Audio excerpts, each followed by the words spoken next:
Hola a todos y todas, soy Miriam González González y les voy a presentar en qué consiste la unidad 2 correspondiente al tercer módulo de esta formación. Esta unidad lleva como título Búsqueda y selección de los recursos educativos digitales. En la unidad anterior aprendimos qué son y qué características poseen los materiales y los recursos educativos digitales.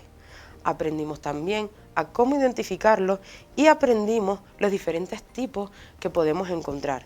No obstante, cada vez es más sencillo acceder a portales que nos ofrecen la posibilidad de seleccionar y encontrar diferentes recursos educativos digitales. Estos portales ofrecen una amplia gama de materiales y recursos educativos digitales, por lo que, como docentes, debemos que tener claro que la búsqueda y la selección de los recursos educativos digitales conlleva un proceso de análisis y conocimiento, tanto del recurso como del repositorio en el que se encuentra.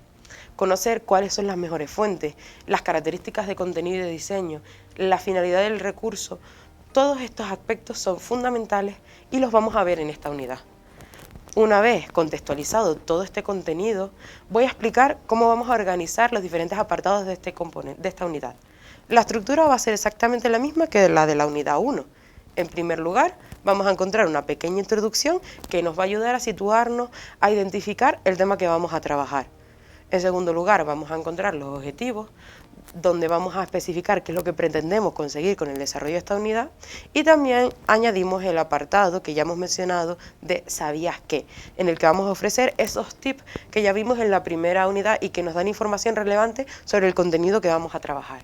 Una vez presentados los objetivos y el apartado ¿sabías qué?, vamos a comenzar a introducir los diferentes contenidos, encontrando, por ejemplo, la clasificación de los diferentes repositorios, hablando de diferentes tipos de repositorios, como por ejemplo los institucionales que no son comerciales, los comerciales y los de otro índole, como pueden ser publicaciones especializadas, blogs, redes docentes, etcétera. Ofreceremos también una serie de criterios para seleccionar estos recursos dentro de estos repositorios y finalmente vamos a ofrecer una serie de recomendaciones para la selección de estos materiales o recursos dentro de estos repositorios. Tras trabajar todo el contenido, vamos a encontrar el apartado de mitos, luego el apartado de recuerda, seguidamente el apartado de bibliografía y ya para terminar el apartado de actividades, donde vamos a poner en práctica todo lo aprendido. Los objetivos de esta unidad son clasificar los repositorios donde vamos a poder buscar y encontrar esos recursos educativos digitales, mostrar ejemplos de los diferentes repositorios, es decir, los institucionales, los comerciales y los de otro índole. Vamos a mostrar también los recursos educativos digitales ofrecidos en repositorios de las diferentes índoles, vamos a poner ejemplos y también vamos a hacer mención a las aplicaciones de control parental. Como ya sabemos, en el apartado de ¿sabías qué?, vamos a encontrar información relevante para el contenido que vamos a trabajar, haciendo énfasis en datos que debemos tener en cuenta, como por ejemplo, que es fundamental que, como docentes, establezcamos criterios de selección de materiales o recursos educativos digitales a la hora de buscar y seleccionar.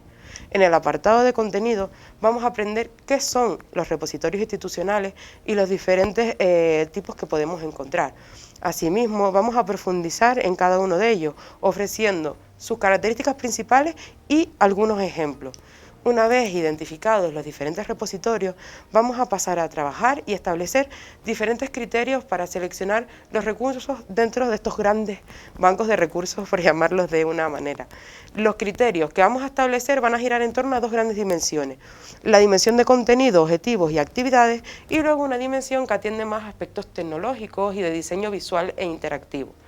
Tras trabajar estos criterios de selección, vamos a dar datos e información bastante relevante respecto a la seguridad y fiabilidad a la hora de seleccionar estos recursos, mencionando por ejemplo el sistema PEGI o aspectos fundamentales a tener en cuenta, como por ejemplo puede ser la publicidad implícita que poseen algunos recursos o materiales destinados a niños y niñas de estas edades. Una vez trabajado todo el contenido de la unidad, vamos a ofrecer diferentes recursos en mayor medida alojados en el repositorio del INTEF, que serán de ayuda para comprender esos criterios y comprender las bases de selección que hemos establecido y que hemos presentado anteriormente. En el apartado del mito vamos a volver a retomar esas afirmaciones que no llegan a ser del todo ciertas, como por ejemplo que el aprendizaje con tecnología es menos significativo que el tradicional o que no existen recursos para trabajar diversidad social o cultural. Para ir terminando la unidad, vamos a presentar un apartado al que hemos llamado Recuerda, donde sintetizaremos toda la información que hemos trabajado y que ha sido la más relevante a lo largo de toda la unidad. Y después de Recuerda encontraremos ese apartado de bibliografía que nos ofrecerá los recursos bibliográficos de ampliación y los que nosotros hemos utilizado para desarrollar todo el contenido de esta unidad. Finalmente, como punto final y para terminar, encontraremos el apartado de reservado a las actividades, donde estarán esas tareas de diferentes tipologías que nos van a ayudar a poner en práctica todo lo que hemos aprendido, dando así el cierre al desarrollo de esta unidad. Gracias por su atención.